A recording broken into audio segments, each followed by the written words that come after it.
Hi masters, అందరికీ divine morning. Welcome to JPS wisdom. Friends, మనము దైవ గ్రహయాత్ర అనేటువంటి అద్భుతమైన జ్ఞానాన్ని అయితే అందుకుంటున్నాము. అందులో ఇప్పటి వరకు మనము 12 ఎపిసోడ్స్ కంప్లీట్ చేసుకున్నాము. ఈరోజు 13 ఎపిసోడ్ స్వగృహం లేదా స్వగ్రహం అంటే మిషెల్ గారు తన యాత్ర దిగ్విజయంగా పూర్తి చేసుకొని 9 days భూమి మీదకి తిరిగి రాబోతున్నారు.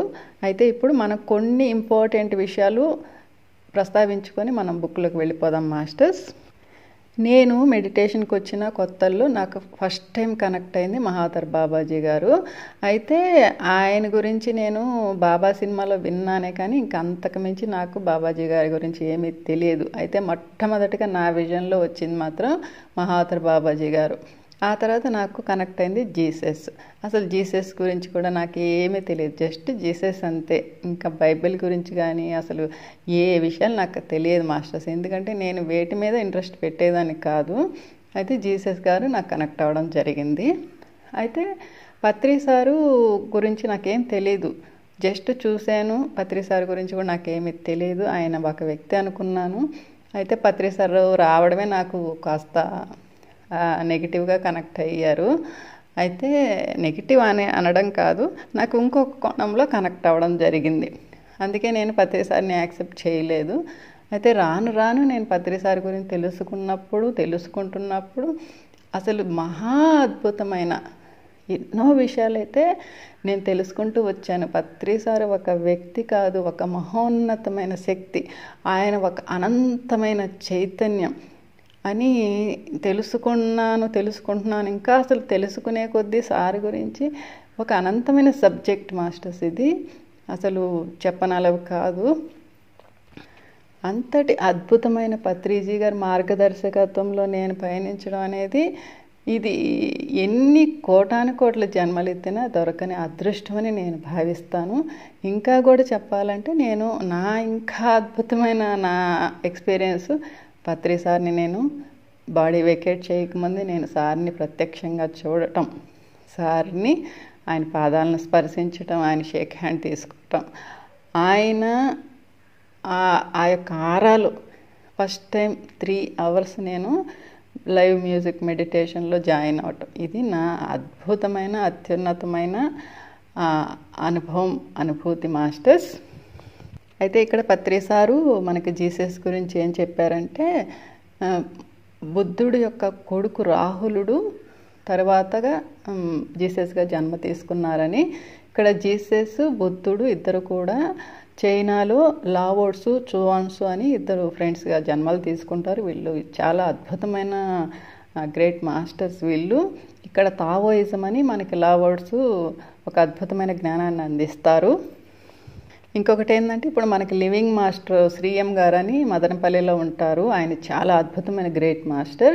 ఆయన తను రాసినటువంటి బుక్లో మనకి మహావతార్ బాబాజీ గారి గురించి ఏం చెప్తారంటే, శ్రీకృష్ణ భగవానుడి కాలంలో ఆయన ఒక స్త్రీగా జన్మ తీసుకున్నప్పుడు అక్కడ యుద్ధంలో పాల్గొని మరణించినప్పుడు శ్రీకృష్ణ భగవానుడు చెప్తారంట, నేను మహావతార్ బాబాజీగా జన్మ తీసుకోబోతున్నాను, అక్కడ నీకు నేను గైడెన్స్ ఇస్తాను ఒక గురువుగా అని చెప్పడం జరిగిందంట. ఇంకొకటి నేను విన్న దాని ప్రకారం ఏంటంటే, ఆర్కేంజల్ మైకేలే మనకు హనుమంతుడు కానీ గణపతి మాస్టర్ కానీ, అలాగే మనకి మహమ్మద్ ప్రవక్త గారు కానివ్వండి, అల్లా అంటే ఆయన వెళ్ళి దర్శించింది అల్లాని తయ్యబా గ్రహంలోనే. అంటే ఇవన్నీ ఎందుకు చెప్తున్నాను అంటే, ఇక్కడ మనకి దేశాలు భాషలు అలాగే దేవుళ్ళు ఇవన్నీ కూడా పేర్లు మారుతూ ఉంటాయి మాస్టర్స్ అక్కడక్కడ సందర్భాలను బట్టి, కానీ అంతా ఒక్కటే. ఇక్కడ ఎవరు వేరు కాదు. మనం కూడా ఒక్కొక్కసారి ఒక్కొక్క దేశంలో జన్మ తీసుకుంటాం, ఒక్కొక్క భాషలో జన్మ తీసుకుంటాం, ఒక్కొక్క రూపంలో జన్మ తీసుకుంటాం. అంటే అక్కడ ఆయా ప్రదేశాలను బట్టి మన పేర్లు మారుతాయి, రూపురేఖలు మారుతాయి, మన భాష కూడా మారుతుంది. అంతేకాని ఇక్కడ అంతా ఒక్కటే. అయితే ఇక్కడ నేను చెప్పదలిచింది ఏంటంటే, మనం అమర శరీరాల్లో అక్కడ ఎందుకు అన్ని దేహాలు అక్కడ భద్రపరచబడి ఉన్నాయంటే, నా ఆత్మ నుంచి వచ్చినటువంటి సందేశం ఏంటంటే, అతి త్వరలోనే మన భూమి మీద ఒక అద్భుతమైన మ్యూజియం అనేది రాబోతుంది. ఇక్కడ రాబోయే తరాలకు అనేక గ్రహాల్లో జన్మలు తీసుకున్నటువంటి అద్భుతమైన మాస్టర్స్ యొక్క భౌతిక దేహాలను ఉంచి వాటి గురించి వీళ్ళకి వివరించేదానికి రాబోయే జనరేషన్స్కి. అయితే ఇంకా మన విశ్వంలో ఉన్నటువంటి అద్భుతమైన యూనివర్సిటీలన్నీ కూడా భూమి మీదకి రాబోతున్నాయి. అంటే భూమి మీద ఇక దివ్య మానవులు మాత్రమే ఉండబోతున్నారు మాస్టర్స్. ఇక్కడ ఇంకా ఏ కులాలు, మతాలు, దేశాలు, భాషలు, ప్రాంతాలు, దేవుళ్ళు అనేది ఏది ఉండదు. మొత్తం కూడా ఒకే త్రాటిపైన ఒకే గొడుగు కిందకి ప్రపంచం అంతా కూడా, భూలోకం అంతా కూడా వచ్చేస్తుంది. మన శంబాలా మాస్టర్స్ మాత్రమే ఇక్కడ ఈ భూమి మొత్తాన్ని వాళ్ళ హ్యాండ్ ఓవర్లో పరిపాలించడం జరగబోతుంది మాస్టర్స్. అప్పుడు అసలు వేరియేషన్స్ అనేది ఉండదు, అంతా ఒక్కటే. ఇంకా దివ్య మానవులు మాత్రమే ఈ భూమి మీద ఉంటారు. ఇప్పుడు ఎవరైతే దుష్ట మానవులు, అలాగే ఈ అద్భుతమైన జన్మని కాలక్షేపాలతో వృధా చేసుకుంటున్న సామాన్య మానవులు కూడా ఈ ఫ్రీక్వెన్సీకి అనుగుణంగా ఉండలేరు. ఎందుకంటే ఇది ఒక హయ్యెస్ట్ ఫ్రీక్వెన్సీ. అంత ఫ్రీక్వెన్సీకి మన బాడీ తట్టుకోవాలంటే మన దేహాన్ని, అంటే మాంసపిండాన్ని మంత్రపిండంగా మార్చుకోవాలి మాస్టర్స్. అది కేవలం శుద్ధ సాత్విక ఆహారం, ధ్యాన సాధన, నిరంతర ధ్యాన సాధన, ఆత్మజ్ఞానం, సజ్జన సాంగత్యం, అద్భుతమైన నిస్వార్థ సేవ ద్వారానే జరుగుతుంది మాస్టర్స్. అప్పుడే మనము మాంసపిండం మంత్రపిండంగా మారి మనం అద్భుతమైన దివ్య మానవులుగా మారుతాం. అటువంటి వాళ్ళు మాత్రమే ఈ భూమి మీద ఉండగలరు. అదైతే నేను చెప్పగల మాస్టర్స్. మనం బుక్లోకి వెళ్ళిపోదాము. పై కప్పుపై పరచిన ఇనుప రేకుల మీద నుంచే సూర్యకిరణాలు పడి చుర్రుమనిపిస్తున్నాయి. వరండాలో వేడి తాళలేనంతగా ఉంది. తోటలో కూర్చుని వెలుగు నీడల విన్యాసాలను గమనిస్తూ పక్షుల కిలకిలా రావాలను వింటున్నాను. అవి ఒకదాన్ని మరొకటి వెంటాడుతూ వినీల గగనంలో ఎగురుతున్నాయి. అయితే నేను విచారంగా ఉన్నాను. నన్ను గ్రంథస్థం చేయమన్న ఈ పుస్తకంలోని 12వ అధ్యాయం పూర్తి చేసి ఫుల్ స్టాప్ పెట్టాను. ఈ పని అంత సులభం కాదు. కొన్ని అంశాలు సవివరంగా వ్రాయడానికి తావో నాకు చెప్పిన అన్ని విషయాలు జ్ఞప్తికి తెచ్చుకోవడానికి గంటల తరబడి శతవిధాలా ప్రయత్నించేవాడిని. వాటిలో ఆమె వ్రాయమని కోరుకున్న ప్రత్యేక విషయాలు ఉన్నాయి. ఎప్పుడైతే నేను వ్రాయడానికి సంపూర్ణంగా అయ్యానో అప్పుడు ప్రతి అంశము నా భుజాల వెనక ఎవరో ఉండి పూసగుచ్చినట్లు వివరిస్తున్నట్లుగా గుర్తుకు వచ్చేది. ఇంకా నా చేతులు తిమ్మిర్లెక్కే వరకు అలా వ్రాస్తూనే ఉండేవాడిని. ఒక్కోసారి 3 గంటలు లేదా అప్పుడప్పుడు అంతకన్నా ఎక్కువ లేదా తక్కువ సమయం అలా వ్రాస్తుంటే నా మస్తిష్కంలో ఎన్నో చిత్రాలు కదలాడుతుండేవి. ఈ పుస్తకం వ్రాస్తున్నప్పుడు పదాలు వెల్లుబెక్కుతూ వెలువడేవి. తరచూ నాకు షార్ట్ హ్యాండ్ తెలుసుంటే బాగుండేది అనుకునేవాడిని. మళ్ళీ ఇప్పుడు కూడా ఆ విచిత్రమైన అనుభూతి తిరిగి కలిగింది. మీరు ఇక్కడే ఉన్నారా తావో అని అడిగిన సమాధానం మాత్రం శూన్యం. మీలో ఎవరైనా ఉన్నారా తావో, బియాస్ట్రా, లటోలి, లాటియోన్యూజీ ఏదైనా సంకేతాన్ని లేదా శబ్దాన్ని ఇవ్వమని ప్రాధేయపడుతున్నాను. దయచేసి స్పందించండి. మీరు పిలిచారా నన్ను? బిగ్గరగానే అన్నానేమో. నా భార్య పరిగెత్తుకుంటూ వచ్చింది. నా ఎదుట నిలిచి తదేకంగా చూస్తోంది. లేదు, మీరు ఈ మధ్య తరచూ ఇలాగే చేస్తున్నారు. మీలో మీరే మాట్లాడుకుంటున్నారు. ఈ పుస్తకం వ్రాయడం పూర్తి అయితే నేను ఎంతో సంతోషిస్తాను. అప్పుడే మీరు అక్షరాల ఈ భూమి మీదకు తిరిగి వస్తారు అంటూ వెళ్ళిపోయింది. పాపం లీనా. ఆమెకు ఇది భరించడం అంత సులభమేమీ కాదు. ఇన్ని నెలలుగా తాను ఎంతగా తల్లడిల్లిందో మరి. ఒకరోజు తెల్లవారుజామున నేను సోఫాలో పడి ఉండి శ్వాస తీసుకోవడానికి ఇబ్బంది పడుతూ నిద్ర కోసం తప్పిస్తుంటే చూసి లేచి వచ్చింది. నేను వ్రాసిన నోట్ చూసుకుందో లేదో అని కనుక్కున్నాను. చూశానులే గాని ఇంతకీ మీరు ఎక్కడికి వెళ్ళినట్టు? నీకు ఇది నమ్మటం కాస్త కష్టమని నాకు తెలుసు, కానీ కొందరు గ్రహాంతర వాసులు వచ్చి నన్ను తమ గ్రహానికి తీసుకువెళ్ళారు. నేను నీకు ప్రతిదీ చెప్తాను, కానీ ఇప్పుడు దయచేసి వీలైనంత ఎక్కువసేపు నన్ను పడుకోనివ్వు.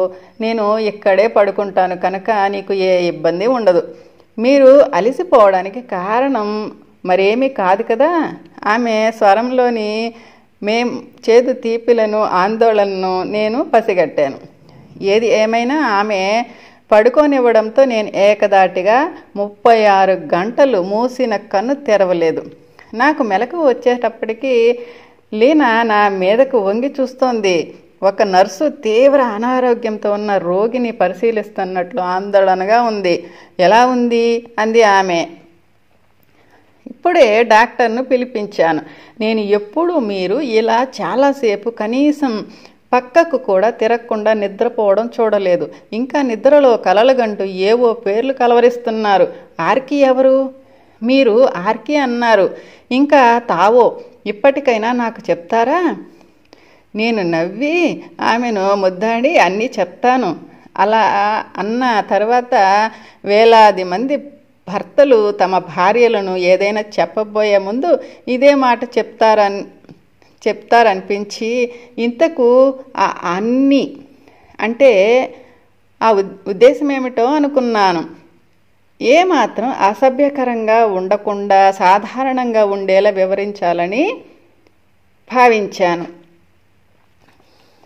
సరే, నేను వింటాను. మంచిది, నువ్వు చాలా జాగ్రత్తగా వినాలి. నేను చెప్పబోయేదంతా కూడా గంభీరమైన అంశం, చాలా గంభీరమైన అంశం. ఇంకా ఇదే కథను 2 సార్లు నేను చెప్పాలనుకోవట్లేదు కనుక మన అబ్బాయిని కూడా పిలువు, మీ ఇద్దరిని కూర్చోబెట్టి చెప్తాను. దాదాపు 3 గంటల సేపు నా అద్భుత యాత్రకు సంబంధించిన విశేషాలన్నీ విపులంగా వివరించాను.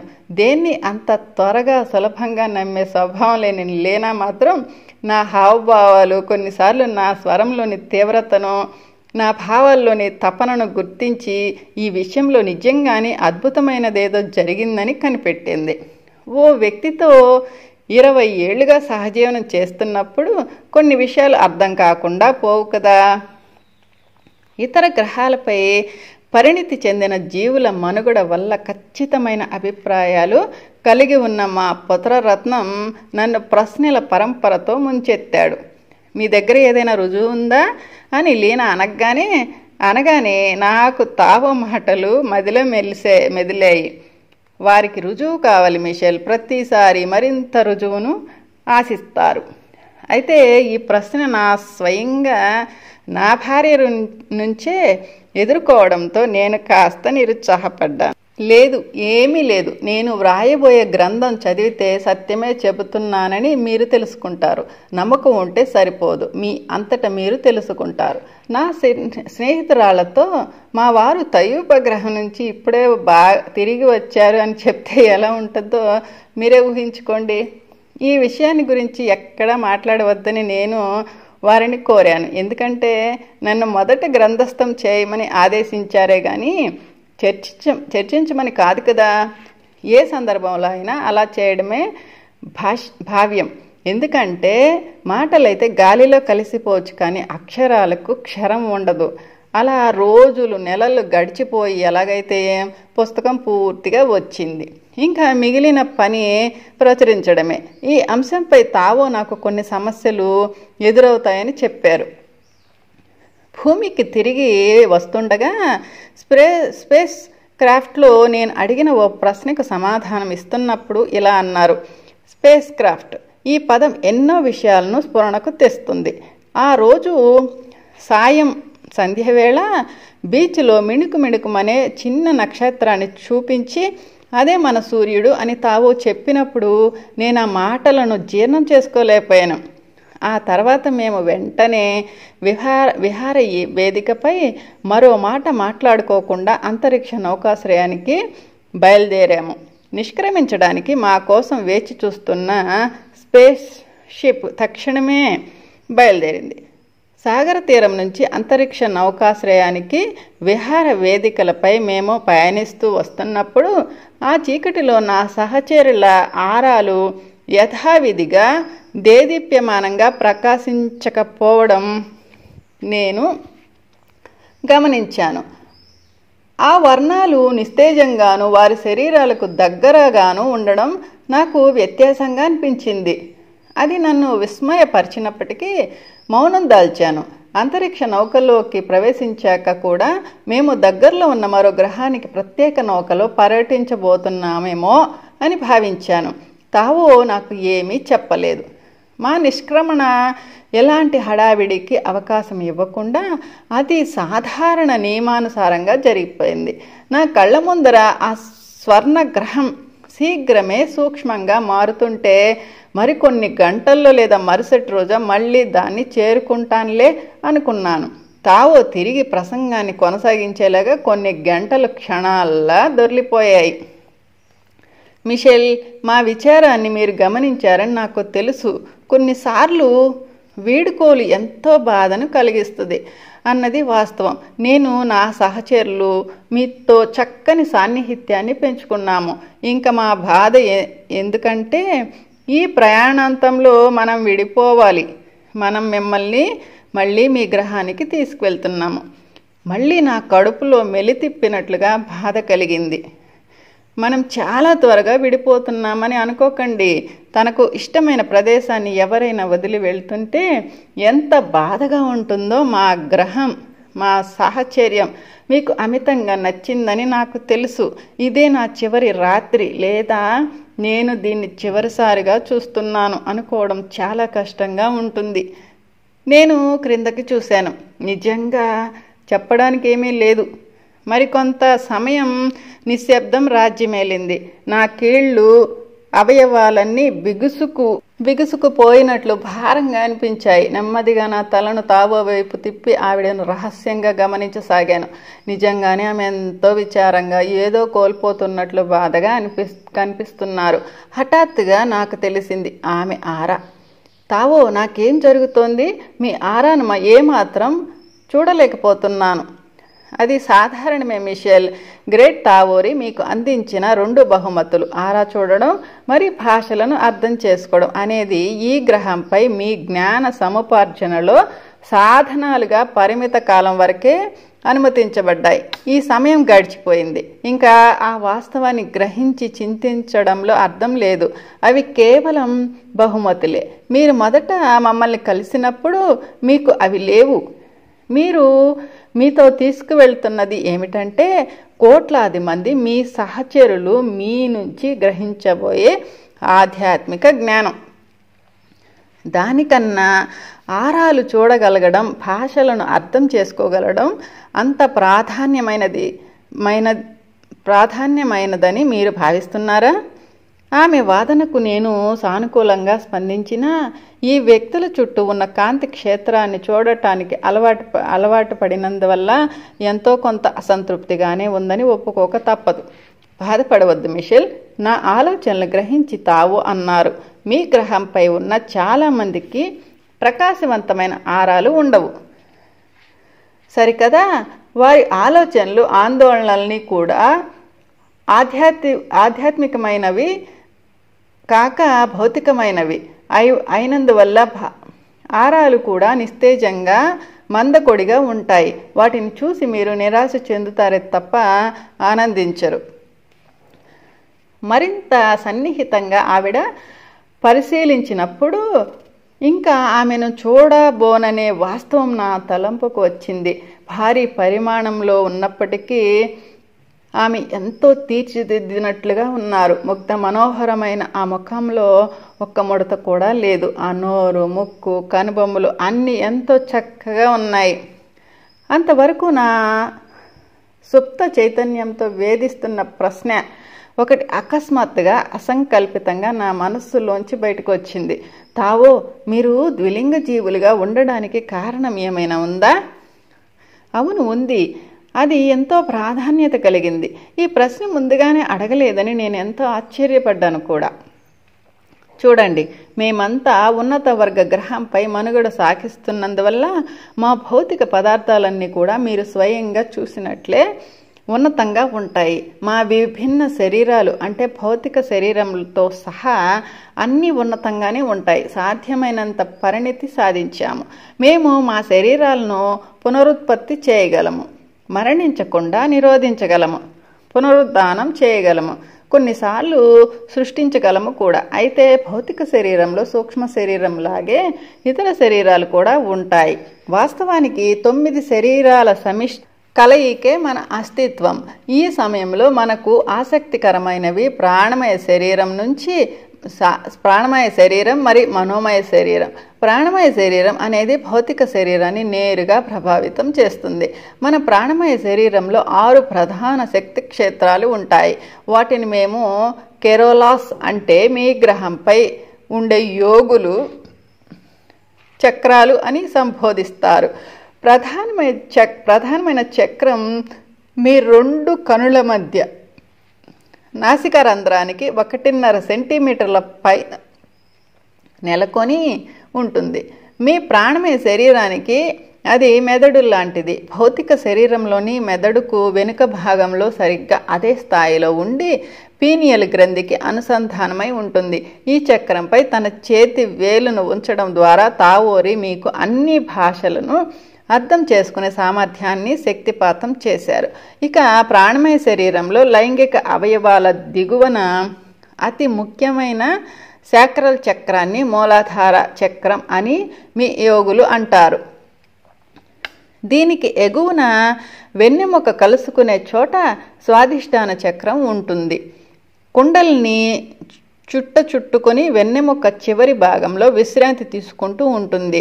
ఇరువురు భాగస్వాములు పరస్పరం హృదయపూర్వకంగా ప్రేమించుకోవడమే కాకుండా వారిరువురు మధ్య బలమైన ఆధ్యాత్మిక అనుబంధం కూడా ఉండి లైంగిక చర్యలో పాల్గొన్నప్పుడు అది పరిపూర్ణంగా సాఫల్యం చెంది విశ్రాంతిని పొందుతుంది.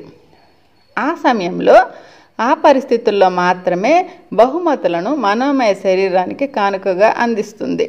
తప్పనిసరిగా భౌతిక శరీరం ప్రభావితమవుతుంది. భాగస్వాములు ఇద్దరు సాధారణ లైంగిక చర్య కన్నా ఎంతో మిన్నగా ఆ శృంగారాన్ని శారీరకంగా, మానసికంగా, ఆధ్యాత్మికంగా అనుభూతి చెందుతారు. మీ గ్రహంపై మీరు ఎప్పుడైనా కొంతమంది పరస్పరానురాగం గల జంటలు మేము స్వర్గంలో ఉన్నాము, గాలిలో తేలుతున్నాము లేదా నిజంగా వెలిగిపోతున్నాము అని అనడం విన్నారా? అలాంటి భాగస్వాములు శారీరకంగా, ఆధ్యాత్మికంగా కనీసం ఆ కాసేపైన మమేకమయ్యారని, వారిద్దరూ నిజంగా మేడ్ ఫర్ ఈచ్ అదర్ అని ఖచ్చితంగా గుర్తించవచ్చు. భూమి మీద తాంత్రికులు కొందరు ఈ విషయంలో కొంత జ్ఞానం సంపాదించినా వారి హాస్యాస్పదమైన ఆచారాలు, క్రతువులు, మతాలు, నియంత్రణలు లక్ష్యాన్ని సాధించడానికి నిజమైన అవరోధాన్ని సృష్టిస్తున్నాయి. ఓ ఆవిడను చూసినప్పుడు వారి కంటికి చెట్లు కనపడవు. ఓ అడవిని చూసినప్పుడు వారి కంటికి చెట్లు కనిపించవు. మనం తిరిగి ఈ ప్రేమ జంట విషయానికి వస్తే ఆ వ్యక్తి అనుభవించిన గొప్ప ఆనందం ప్రయోజనకరమైన ప్రకంపనాలుగా మారి కుండలిని శక్తికి సహకరించి పరిపూర్ణ ప్రేమకు, సంపూర్ణ సమైక్యతకు దారితీస్తాయి. చక్కని శృంగారం వల్ల ఆనందానుభూతులన్నీ వెల్లువెత్తుతాయి. వారు కలిసి చేసే శృంగార కార్యం ఒకటే అయినా ఇరువురు ఆస్వాదించే రసానుభూతిలో తేడా ఉంటుంది. ఇంకా మీ ప్రశ్నకు సమాధానం ఏమిటంటే, మా గ్రహం మీద ద్విలింగ శరీరంతో మేము మా ఇష్టానుసారంగా స్త్రీ పురుషులిద్దరి అనుభూతులను పొందుతాము. వాస్తవానికి ఈ శృంగార అనుభూతుల పరిధి ఓ ఏకలింగ జీవి కన్నా ఎన్నో రెట్లు గొప్పగా ఉంటుంది. అంతేగాక మా ప్రాణమయ శరీరం అత్యుత్తమంగా వికసిస్తుంది. చెప్పనవసరం లేకుండా మేము చూడటానికి పురుషుని కన్నా మహిళనే పోలి ఉంటాము. కనీసం మా ముఖం వృక్షోజాల విషయంలోనైనా మీరు అంగీకరిస్తారుగా మిషెల్. సాధారణంగా ఓ పురుషుడి కన్నా స్త్రీ ముఖం ఎంతో అందంగా ఉంటుందని మేము ఏ ఆకర్షణ లేని మూలాల కన్నా అతివిల అందమైన ముఖాలనే కలిగి ఉండడాన్ని ఎంచుకున్నాము. తావో స్వలింగ సంపర్కం గురించి మీ అభిప్రాయం ఏమిటి? స్వలింగ సంపర్కం అనేది ఏ స్త్రీ లేదా పురుషుని విషయంలోనైనా సరే అది వారి మనోదౌర్బల్యానికి సంబంధించింది, హార్మోన్లకు సంబంధించింది కానప్పుడు శరీరానికి ఉన్న ఎన్నో అనారోగ్యాలకు చికిత్స చేయించుకున్నట్లే దానికి చికిత్స చేయించుకోవాలి మిషెల్. ప్రకృతి మనకు బహుకరించిన ప్రతి దాన్ని చక్కగా మనస్ఫూర్తిగా పరిశీలిస్తే మీ ప్రశ్నకు సమాధానాన్ని పొందుతారు. ఈ ప్రకృతి ప్రతి ప్రాణికి పునరుత్పత్తి అవకాశాన్ని కల్పించింది. అలా వివిధ జాతులు మనుగడ సాగిస్తున్నాయి. సృష్టికర్త సంకల్పం ప్రకారం అన్ని జాతుల్లోనూ స్త్రీ పురుష తత్వాలు సృష్టించబడ్డాయి. అయితే మేము ఇదివరకే వివరించినట్లుగా మానవులకు మరిన్ని అదనపు ప్రత్యేక లక్షణాలు జోడించబడ్డాయి. శృంగార రసానుభూతిని సంపూర్ణంగా పొందిన ఓ మహిళ తన ప్రాణమయ కోశంలో సాధించిన దివ్యానుభూతుల విస్తృతి చేత కుండలిని శక్తిని జాగృతం చేసుకుంటే తత్ఫలితంగా భౌతిక శరీరంలోనూ గొప్ప ఆధ్యాత్మిక పరిణతి సంభవిస్తుంది. ఆమె గర్భవతి కాకుండా ఓ నెలలో ఎన్నో రోజుల పాటు అలా చేయవచ్చు. ఓ ఆవు ఓ నెలలో కొన్ని నిర్దిష్ట సమయాల్లో అంటే కేవలం కొన్ని గంటలు సహజ సిద్ధంగా కోరుకున్నప్పుడు మాత్రమే ఓ ఎద్దును అనుమతిస్తుంది. అంతేకాదు ఆ ఆవు ఓసారి గర్భం దాల్చాక ఇంకా ఎద్దు దూకుడుకు కళ్ళెం వేసి ఏమాత్రం సానుకూలంగా స్పందించదు. ఇక్కడ మీరు సృష్టి యొక్క రెండు స్వభావాల మధ్య పోలికలు చూడవచ్చు. మొదటిది 9 శరీరాలతో కూడిన ఎన్నో ప్రత్యేకమైన వ్యక్తి అయితే రెండవది కేవలం 3 శరీరాల కలయిక మాత్రమే. మరి సృష్టికర్త మనకు భౌతిక శరీరమే కాకుండా అంతకన్నా ఎంతో ఎక్కువ ఇవ్వడానికి ప్రత్యేక శ్రద్ధ తీసుకున్నారని స్పష్టమవుతోంది. మనం భూగ్రహంపై ఈ ప్రత్యేక లక్షణాలను కొన్నిసార్లు దివ్య ప్రభలు అంటాం. అది నిజంగా సరైన పోలిక. ఉద్దేశపూర్వక గర్భస్రావం గురించి మీ అభిప్రాయం ఏమిటి? అది సహజమైన చర్య కాదు నిజానికి. మరి ఎందుకు అడుగుతున్నారు? సమాధానం మీకు ఇదివరకే తెలిసినప్పుడు ఏవో ఆలోచనలో నిమగ్నమైపోయి తావో కొంత సమయం పాటు ఏమీ మాట్లాడకుండా నన్ను చూస్తూ ఉండిపోవడం నాకు గుర్తుంది. ఆ తర్వాత ఆవిడ తిరిగి మాట్లాడసాగారు. సుమారు 140 సంవత్సరాల నుంచి మీ గ్రహంపై మానవులు ప్రకృతి వినాశనానికి, పర్యావరణ కాలుష్యానికి దోహదపడుతున్నారు. స్టీమ్ పవర్, ఆవిరి శక్తి మరి కంబషన్ ఇంజిన్ను కనుగొనడంతో ఇది మొదలైంది. పరిస్థితి మరింత దిగజారిపోయేలోగానే మీరు మేల్కొని అత్యల్ప కాలంలో కాలుష్యాన్ని అరికట్టడానికి కృషి చేయాలి. భూమి మీద ఉన్న ప్రధాన కాలుష్య కారకాల్లో పెట్రోలుతో నడిచే ఇంజిన్ ముఖ్యమైనది. దీన్ని తక్షణమే కాలుష్యరహితమైన హైడ్రోజన్ ఇంజిన్తో భర్తీ చేయాలి. కొన్ని గ్రహాలపై ఈ ఇంజిన్ను స్వచ్ఛమైన యంత్రం అని అంటాము. మీ భూమి మీద ఈ ఇంజిన్ నమూనాను ఎందరో ఇంజనీర్లు నిర్మించారు. అయితే పెట్రోలు ఇంజిన్ల స్థానంలో వాటిని భర్తీ చేయడానికి పారిశ్రామికంగా భారీ మొత్తంలో ఉత్పత్తి చేయాలి. దాంతో ఇకపై దహన వ్యర్థాల కాలుష్యం 70% పడిపోవడమే కాక వినియోగదారులకు అతి చౌకగా మేలైనది లభిస్తుంది. పెద్ద పెద్ద పెట్రోలు కార్పొరేషన్లు హైడ్రోజన్ ఇంజిన్ ప్రాచుర్యంలోకి రావటమనే ఆలోచనకే భయభ్రాంతులు అవుతున్నారు. ఒకవేళ అవి ఆవిర్భవిస్తే ఇంకా తమ చమురును ఎవరు కొనుగోలు చేస్తారు? తత్ఫలితంగా ఆర్థిక మాంద్యం చోటు చేసుకుంటుంది. ఈ చమురుపై భారీ పన్నులు వడ్డించి ప్రజలను దోచుకునే ప్రభుత్వాలు కూడా విపరీతంగా నష్టపోతాయి. చూసారా మిషెల్, ఏది మొదలుపెట్టినా తిరిగి డబ్బు దగ్గరికే వచ్చి చేరుతుంది. అందువల్ల భూమి మీద మానవ జీవన విధానంలో విప్లవాత్మక పురోగతి తీసుకువచ్చే సాధనాలకు మీ మొత్తం ఆర్థిక వ్యవస్థ వ్యతిరేకంగా నిలుస్తోందని అర్థమైందా? భూమి మీద ఉన్న ప్రజలు తమంతట తామే ఇతరుల బెదిరింపులకు లోనవుతూ దోపిడీ చేయించుకోవడానికి కొన్నిసార్లు రాజకీయ మరి ఆర్థిక వ్యవస్థల కూటమితో, మరికొన్నిసార్లు బాగా పేరు మోసిన మతాలు శాఖలతో అనుమతించబడుతూ వైద్యశాలలో ప్రవేశపెట్టబడుతున్నారు. ప్రజల బ్రెయిన్ వాష్ చేసే ఉద్దేశంతో తెలివైన ప్రకటనలు, ప్రచారాల ద్వారా ఈ కూటములు విజయవంతం కాలేకపోయినప్పుడు అవి మొదట రాజకీయ మార్గంలో, ఆ తర్వాత మతపరమైన ధోరణిలో లేదా ఆ రెండింటి సమ్మేళనంగా పుట్టుకొచ్చి ప్రజలను ఏదో విధంగా దండుకుంటున్నారు.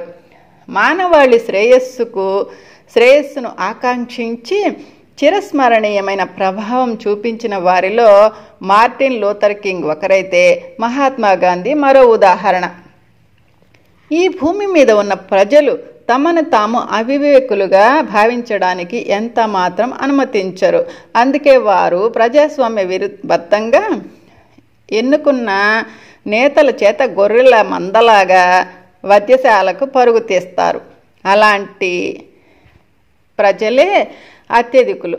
కోట్లాది జనాభా కలిగిన ఓ దేశంలో కేవలం కొద్దిమంది పెట్టుబడిదారులతో కూడిన దాదాపు ఓ 1000 మంది సమూహం కలిగిన వారందరి తలరాతను వ్రాయడం అనేది వైద్యశాలలో కసాయివాడు చేసే పని వంటిదే కదంటారా? అలాంటి ఓ సమూహమే హైడ్రోజన్ మోటార్ ఆవిర్భావాన్ని సంపూర్ణంగా యథార్థంగా ఆవిర్భవించడానికి అణగదొక్కడానికి మానవ జాతికి, సమస్త ప్రకృతికి తీరని ద్రోహం తలపెడుతుంది. ఈ దుర్మార్గులు రాబోయే కాలంలో మీ గ్రహంపై సంభవించబోయే దుష్ప్రభావాలను పట్టించుకోరు. మరణించేలోగా వారు ఆశించేవన్నీ వారు పొంది జరగబోయేవేవో జరగక తప్పదని స్వార్థంగా ఉంటారు. ఒకవేళ భయంకరమైన ఉపద్రవాల ఫలితంగా భూమి అదృశ్యమైపోతుందంటే ఆ పాటికి మేము ఎలాగో మరణిస్తామో అనుకుంటారు. అక్కడే వాళ్ళు పెద్ద తప్పిదం చేస్తున్నారు. మీ గ్రహంపై నానాటికి పెరుగుతున్న కాలుష్యమే రాబోయే ఉత్పాతాలకు మూలం. మరి దాని తీవ్ర పరిణామాలు త్వరలోనే మీరు ఊహించుకునే కంటే చాలా త్వరలోనే పొందాల్సి ఉంటుంది. భూమి మీద ఉన్న మానవాళి చిన్న పిల్లవాడిలా నిప్పుతో చెలగాటమాడకూడదు. మనం ఓ చిన్నారిని నిప్పుతో ఆడకూడదని నిషేధిస్తే అనుభవ రాహిత్యంతో చెప్పినా వినకుండా మన మాట పెడచెవిన పెట్టి తన చేతినే కాల్చుకుంటాడు. ఒకసారి చేతులు కాలాక అతను పెద్దవాళ్ళు చెప్పింది నిజమని తెలుసుకుంటాడు. తన అవిధేయత ఫలితాన్ని, తీవ్ర ఉష్ణతాపాన్ని చవిచూసి ఉన్నాడు కనుక ఆ తరువాత అతను ఏనాడు నిప్పుతో చెలగాటం ఆడబోడు. దురదృష్టవశాత్తు మీకు సంబంధించిన విషయాల్లో పరిణామాలు ఓ చిన్నారి చేయి కాల్చుకోవడం కన్నా ఎంతో తీవ్రమైనవి. మీ శ్రేయోభిలాషులను విశ్వసించకపోతే అవి మీ మొత్తం గ్రహం అంతా సర్వనాశనానికి మరో అవకాశం లేకుండా దారితీస్తాయి. ఇటీవలి కాలంలో ఏర్పాటు చేయబడిన పర్యావరణ ఉద్యమాలు ఊపందుకొని శక్తివంతంగా మారటం మాకు ఎంతో ఆసక్తిని కలిగిస్తోంది. భూమి మీద యువతరం వివేకవంతులైన మరికొందరితో కలిసి కాలుష్యానికి వ్యతిరేకంగా అలుపెరగని పోరాటాన్ని చేస్తున్నారు. మీకు ఆర్కి చెప్పినట్లుగా దీనికి ఒకే ఒక్క పరిష్కారం ఉంది. వ్యక్తులను సమైక్యపరిచి సమూహంగా తయారు చేయడం. ఓ సమూహం ఎంత పెద్దదిగా ఉంటే అంత శక్తివంతంగా మారుతుందని మీకు తెలుసు కదా. పర్యావరణ పరిరక్షకులుగా మీరు పేర్కొంటున్న వ్యక్తులు రోజు రోజుకి శక్తివంతంగా మారుతారు. ఇంకా ప్రజలు తమ ద్వేషం, ఆగ్రహం, మరి ముఖ్యంగా వారి రాజకీయ మరి జాత్యహంకార ధోరణులను పరిశీలించుకుంటారు. ఈ సమూహం అంతర్జాతీయంగా సమైక్యమైపోవాలి. అది కష్టమని మాత్రం నాకు చెప్పొద్దు. మీ భూమిపై ఈ పాటికే ఒక అహింసాయుతమైన అత్యున్నతమైన అంతర్జాతీయ సంస్థ అందుబాటులో ఉంది కదా. అదే ఎంతో కాలంగా సమర్థవంతంగా ప్రజలను చైతన్యవంతం చేస్తున్న రెడ్ క్రాస్. ఈ పర్యావరణవేత్తల బృందం వారు వారి కార్యక్రమాల్లో పర్యావరణ పరిరక్షణకు ప్రత్యక్షంగా నష్టం కలిగించేవే కాకుండా పరోక్షంగా అంటే వాహనాల పొగ, కర్మాగారాల పొగ వంటి వాటిపై దృష్టి సారించాలి. నగరాలు మరి కర్మాగారాల నుంచి వెలువడే కాలుష్యకారక వ్యర్థ జలాలను రసాయనికంగా శుభ్రపరిచి నదులు, సముద్రాల్లోకి పంపించడం కూడా హానికరమే. యుఎస్ఏలోని పొగ వల్ల కెనడాలోని 40కి పైగా చెరువులు ఎండిపోయాయి, ఆమ్ల వర్షాలకు కారణం అయ్యాయి. ఉత్తర ఐరోపాలోనూ జర్మన్ మరి ఫ్రెంచ్ కర్మాగారాల నుంచి వెలువడే కాలుష్యంతో ఇటువంటి దుష్పరిణామాలే సంభవిస్తున్నాయి. ఇంకా అన్నింటికన్నా ఏమాత్రం ఆందోళన చెందనక్కర్లేదని ప్రజలంతా సులువుగా కొట్టిపారేసే మరో రకం కాలుష్యమే శబ్ద కాలుష్యం. గ్రేట్ తావోరా మీతో చెప్పినట్లుగా విపరీతమైన శబ్దం అనేది అత్యంత హానికరం. అది మన ఎలక్ట్రాన్లను తలకిందులు చేసి భౌతిక వ్యవస్థను అసంతులనం చేస్తుంది. నేను ఇంకా ఈ ఎలక్ట్రాన్ల గురించి మీతో చర్చించనే లేదు. మీరు నేను చెప్పేది సరిగ్గా అర్థం చేసుకుంటారా మిషెల్? ఓ సాధారణ మానవుని సూక్ష్మ శరీరం సుమారు 4 బిలియన్ ట్రిలియన్ ఎలక్ట్రాన్లను కలిగి ఉంటుంది. ఆ ఎలక్ట్రాన్లు సుమారు 10 బిలియన్ ట్రిలియన్ సంవత్సరాల జీవిత కాలం వరకు ఉంటాయి. అవి సృష్టి ఆరంభంలోనే రూపొందించబడతాయి. మీ సూక్ష్మ శరీరంలో ఉండే అవి మీరు మరణించినప్పుడు అవి విశ్వంలోని ఎలక్ట్రాన్లలో తిరిగి కలిసిపోతాయి. మరో క్రొత్త ఆకారం దాల్చడానికి అంటే ఓ క్రొత్త చెట్టు లేదా జంతువు లేదా మనిషిలా సృష్టించబడే వరకు విశ్వంలో ఉంటాయి. మరి మిగతా 81% మీ పూర్ణాత్మలోకి తిరిగి చేరుకుంటుంది. నాకు పూర్తిగా అర్థం కాలేదు అంటూ అడ్డుకున్నాను. నాకు తెలుసు, కానీ మీకు అర్థమయ్యేలా చెప్పడానికి ప్రయత్నిస్తాను. ఓ సూక్ష్మ శరీరం మాత్రమే మీరు పేర్కొనే ఆత్మ కాదు. భూమి మీద స్పిరిట్ అంటే ఓ పదార్థంతో సృష్టించబడదు అని నమ్ముతారు. అది అబద్ధం. సూక్ష్మ శరీరం అచ్చంగా మీ భౌతిక శరీరాన్ని పోలినట్లుగా కోట్లాది ఎలక్ట్రాన్ల చేత ఏర్పడుతుంది. ఈ ఎలక్ట్రాన్లలో ప్రతి ఒక్కదానికి ఎంత జ్ఞాపక శక్తి ఉంటుందంటే ఒక సగటు పట్టణ గ్రంథాలయంలోని అల్మారాలన్నీ పుస్తకాలతో నిండి ఉంటే వాటన్నింటితోనూ ఉన్న అనంతమైన సమాచారాన్ని తనలో నిక్షిప్తం చేసుకునే సామర్థ్యం కలిగి ఉంటుంది. అలా అమితాశ్చర్యంగా చూడకండి మిషెల్, నేను చెప్పేది నిజమే. ఆ సమాచారం అంతా ఓ పరిశ్రమ స్థాపన యొక్క ప్రణాళిక మొత్తం సాంకేతికంగా ఓ మైక్రో ఫిల్ములో సూక్ష్మీకరించబడి ఓ గూఢచారి యొక్క కఫ్లింక్లో నిక్షిప్తం చేసినట్లుగా ఉంటుంది. కొంతమంది భౌతిక శాస్త్రవేత్తలకు ఈ పరిజ్ఞానం తెలిసినప్పటికీ సామాన్య మానవాళికి ఈ విషయాన్ని తెలియజేయలేదు. మీ సూక్ష్మ శరీరం ఈ ఎలక్ట్రాన్ల సహాయంతో పూర్ణాత్మ నుంచి సందేశాలను గ్రహించి మీ ప్రసార మాధ్యమం అయిన మెదడుకు చేరవేస్తుంది. మీ మెదడులో ఉన్న తేలికైన విద్యుత్తుకు మీలోని ఎలక్ట్రాన్లతో ఉన్న సామరస్య ఫలితంగా సమాచారం మీకు ఎరుక లేకుండానే గ్రహించి ప్రసారం చేయబడుతూ ఉంటుంది. మీ భౌతిక శరీరంలోని ఈ సూక్ష్మ శరీరాన్ని ప్రవేశపెట్టినది పూర్ణాత్మే అయినందువల్ల సహజంగానే మీ పూర్ణాత్మ మీ సూక్ష్మ శరీరం నుంచి సమాచారం గ్రహించి ప్రసారం చేస్తూ ఉంటుంది. అన్ని ఎలక్ట్రానిక్ పరికరాల్లాగే సూక్ష్మ శరీరం పూర్ణాత్మ యొక్క పరికరం. అది అత్యంత సున్నితమైన పరికరం. మీరు మేలుకొని ఉన్న సమయంలో అత్యవసరమైన సందేశాలను ఇది ప్రసారం చేసే సామర్థ్యం కలిగి ఉంటుంది. అయితే పూర్ణాత్మకు అంతకంటే మరింత అదనపు సమాచారం అవసరం. కనుక నిద్రించే సమయంలో మీ సూక్ష్మ శరీరం భౌతిక శరీరాన్ని వదిలిపెట్టి పూర్ణాత్మను చేరుకొని కావలసిన సమాచారాన్ని అందించడం కానీ లేదా స్వీకరించడం కానీ చేస్తుంది. ఫ్రెంచ్లో సామెత తెలుసుగా, నిద్ర ఊరడింపునిస్తుంది. ఈ సామెత సాధారణ అనుభవాల్లోంచి పుట్టుకొచ్చిందే కదా. ఎన్నో సంవత్సరాలుగా మానవులు ఉదయం మేల్కొనగానే తమ సమస్యలకు పరిష్కారాలను కనుగొనడం గమనించారు. కొన్నిసార్లు సమాధానం దొరక్కపోవచ్చు, కొన్నిసార్లు దొరకవచ్చు. ఈ పరిష్కారం కనుక పూర్ణాత్మకు ప్రయోజనకరంగా ఉంటే అది మీకు అందించబడుతుంది, లేదంటే మీరు లేచి చూడాల్సిందే.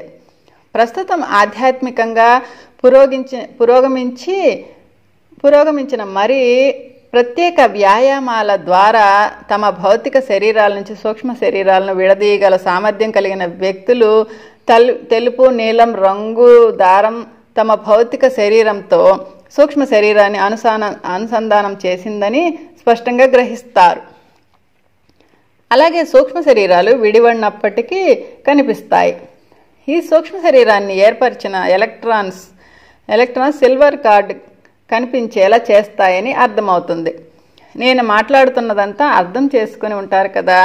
ఇంకా శబ్ద కాలుష్యం యొక్క దుష్ప్రభావాలను వివరించనివ్వండి. శబ్దం నేరుగా మీ సూక్ష్మ శరీరంలోని ఎలక్ట్రాన్లపై దాడి చేస్తుంది. మీరు ఎప్పుడైనా టెలివిజన్లో కార్యక్రమాలను వీక్షిస్తున్నప్పుడు అనేక తెల్ల చుక్కలు కనబడడం గమనించి ఉంటారు కదా. మన ఇంటి సమీపంలో ఎవరైనా మరో ఎలక్ట్రిక్ సాధనం ఉపయోగిస్తుంటే ఆ తెల్ల చుక్కలు పరాన్నజీవుల్లా తెరపై ప్రత్యక్షమవుతాయి. దాంతో చిత్రం పూర్తిగా ప్రభావితం అవుతుంది. సూక్ష్మ శరీరం విషయంలోనూ అలాగే జరుగుతుంది. అయితే దురదృష్టవశాత్తు ఓ టెలివిజన్ స్క్రీన్ను తెలుసుకున్నట్లుగా మిమ్మల్ని మీరు ఎరుకలో తెలుసుకోలేరు. అయినా ఎంతో అధ్వాన్నంగా శబ్దం ఎలక్ట్రాన్లను నాశనం చేస్తుంది. అప్పటికి జనం అంటూనే ఉంటారు, మేము దానికి అలవాటు పడిపోయాము అని. మీ బుర్ర ఆ కంగారులో అలా నోటికి వచ్చినట్లు మాట్లాడగా మీ మనస్సు ఆత్మరక్షణ బాధ్యత తీసుకుంటుంది. ఇంకా సూక్ష్మ శరీరాన్ని ముట్టడి చేసిన పరాన్న జీవి వంటి శబ్ద కాలుష్యం ఆ ఎలక్ట్రాన్లపై పడిన భరించలేనంత ప్రమాదకర పరిణామాలను మీ పూర్ణాత్మ అనుభవిస్తుంది. నిస్సందేహంగా మీ చెవులను చేరే శబ్దాలు చాలా ముఖ్యమైనవే.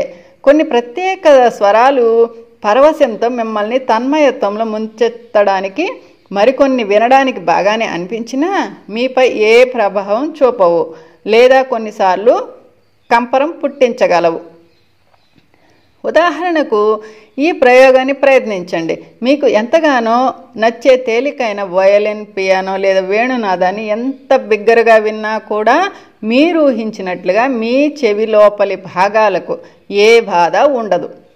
మీ తోటి మానవులంతా శబ్ద కాలుష్యం పరిగణలోకి తీసుకోనక్కర్లేదని అనుకుంటున్నారు. కానీ ఒక మోటార్ బైక్ నుంచి పొగను వెలువరించే గొట్టపు శబ్దం అది మండించి గాల్లోకి వదిలిన భయంకరమైన పొగ కన్నా 4 రెట్లు హానికరమైనదని గ్రహించండి. ఆ పొగ ఇతర వాయువులు మీ గొంతు, ఊపిరితిత్తులపై మాత్రమే ప్రభావం చూపుతాయి. కానీ ఆ భయంకరమైన శబ్దం నేరుగా మీకు ఎంతో ప్రాముఖ్యమైన మీ సూక్ష్మ శరీరాన్ని ప్రభావితం చేసి తద్వారా భౌతిక శరీరాన్ని నిర్వీర్యం చేస్తుంది. ఇంతవరకు ఎవ్వరూ మీ సూక్ష్మ శరీరాన్ని ఫోటో తీయలేకపోయారు. అందుకే మీకు దాని గురించి ఏ ఆందోళన, బాధ లేదు.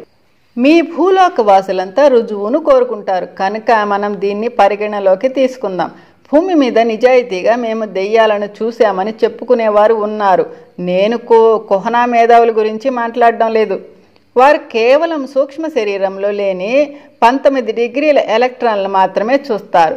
ఈ ఎలక్ట్రాన్లు మృత్యువు సంభవించిన 3 రోజుల తర్వాత భౌతిక శరీరం నుంచి తమంతటి తామే విడిపోతాయి. నిజానికి స్టాటిక్ ఎలక్ట్రిసిటీ యొక్క కొన్ని ప్రభావాల ఫలితంగా ఈ ఎలక్ట్రాన్లను భౌతిక ప్రతిబింబంలాగే చూడవచ్చు. కొన్నిసార్లు తిరిగి ప్రకృతి చేత ఉపయోగించబడక ముందు అవి విశ్వంలో ఖాళీగా ఉన్నప్పటికీ వాటికి కూడా తమ స్వీయ జ్ఞాపకాలు, వాటికి తెలిసి ఉన్న వెంటాడే ప్రదేశాలు అంటే ప్రియమైన ప్రదేశాలు లేదా ద్వేషించే ప్రదేశాలు అంటూ ఉంటాయి. ద్వేషించే ప్రదేశాలా? అవును. ఈ అంశంపై మనం చర్చించుకుంటూ పోతే మీకు 1 కాదు 2 పుస్తకాలు రాయాల్సి ఉంటుంది. మీరు నా భవిష్యత్తును చూడగలరా? తప్పకుండా చూడగలము. ఎందుకంటే మీరు అంతకన్నా జటిలమైన సమస్యలనే సునాయాసంగా ఎదుర్కోగల సమర్థులు. మీరు సరిగ్గా చెప్పారు. మేము మీ జీవితాన్నంతా ముందుగానే వీక్షించి, అంటే మీ భౌతిక శరీరం యొక్క మరణకాలం వరకు చూశాము. నేను ఎప్పుడు మరణిస్తాను? నేను ఎలాగూ చెప్పనని మీకు బాగా తెలుసు. ఇంకా అడగడం ఎందుకు, భవిష్యత్తును ముందే తెలుసుకోవడం మంచిదా అని కాదు. ఎంతో అదృష్టవంతులు కూడా ఈ విషయం ముందుగానే తెలుసుకోవటం వల్ల రెట్టింపు పొరపాట్లు చేస్తున్నారు. మొదట భవిష్యత్తు ముందే తెలిపేవారు ఓ కుహనా మేధావి. 2 భవిష్యత్తు దేన్ని కలిగి ఉందో ముందే తెలుసుకోవడం ప్రకృతి విరుద్ధం. లేకుంటే మన జన్మల జ్ఞానం అంతా రివర్ ఆఫ్ ఒబ్లివియస్లో తుడిచివేయబడేది కాదు. ఎంతోమంది నక్షత్రాలు రాసులకు ప్రభావితం అవుతామని విశ్వసిస్తూ రాశి చిహ్నాలను అనుసరిస్తుంటారు. మరి వాటిపై మీ అభిప్రాయం? తావో ఈ ప్రశ్నకు సమాధానంగా చిరునవ్వునే ఇచ్చారు. తిరుగు ప్రయాణం అంతా మొదటి యాత్రలాగే సాగింది. మధ్యలో ఎక్కడ ఆగకుండా సూర్యుడు, తోకచుక్కలు, గ్రహాలు, వాటి అద్భుత వర్ణాలను ఆరాధనగా చూస్తూ వచ్చాను. వచ్చేదారిలో మళ్ళీ సమాంతర విశ్వానికి వెళ్ళగలమా అని నేను తావోను అడిగినప్పుడు ఆమె నిశ్చయంగా సమాధానం ఇచ్చారు. సాక్షుల యొక్క ప్రతిస్పందనలను తృణీకరించడమే ఉత్తమమైన మార్గం అని ఆమె వివరించడం నన్ను ఆశ్చర్యపరిచింది. సరిగ్గా నా స్వగృహం గ్రహం విడిచి వెళ్ళిన 9వ రోజున, అంటే అర్ధరాత్రి సమయంలో నేను మా తోటలో తిరిగి ప్రవేశపెట్టబడాను. ఓకే మాస్టర్స్, ఈ ఎపిసోడ్ ఇక్కడ కంప్లీట్ అయింది. కాస్త అక్కడక్కడ తడబడినట్టున్నాను ఈరోజు, దయచేసి క్షమించండి మాస్టర్స్. అయితే రేపు మనము లాస్ట్ ఎపిసోడు, ఈ ఎపిసోడ్లో మిషెల్ గారు తన యొక్క అభిప్రాయాలను చాలా అద్భుతంగా అయితే వివరిస్తారు మాస్టర్స్. ఇది ఆయన అభిప్రాయమే కాదు, మనందరి అభిప్రాయం కూడా. తప్పకుండా దీన్ని కూడా మనం వినాలి. అయితే అందరూ అద్భుతంగా ఈ జ్ఞానాన్ని అందుకుంటున్న ప్రతి ఒక్కరికి కూడా పేరు పేరున ధన్యవాదాలు తెలుపుకుంటూ, ఈ అద్భుతమైన జ్ఞానాన్ని ఎక్కువ మందికి అందాలి అంటే మన ఛానల్ని సబ్స్క్రైబ్ చేసుకొని ఈ వీడియోస్ అన్నీ మన